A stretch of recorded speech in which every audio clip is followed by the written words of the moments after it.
Assalamualaikum. Okay, ada satu barang untuk unboxing. Perry charger ya. Try buka unboxing. Oh, terbaik.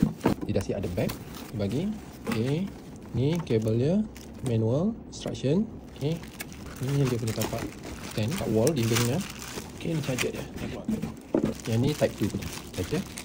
Type 2, mostly kereta Malaysia type 2. Ni dia ada bagi juga screw wall plug untuk pasang ni dengan apa dia punya charger buat single phase.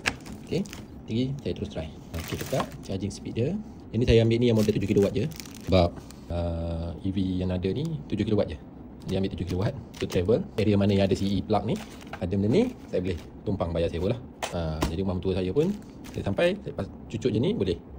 Tengok dekat app Perry ni, Tuya punya apps. Boleh tengoklah berapa penggunaan. Kena bayarlah bil. Jangan free je, mentang-mentang mak tua. Yang bertua kan. Jadi jangan duk minta nak free juga, dan bayar.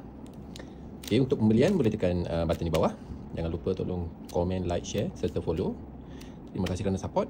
Assalamualaikum.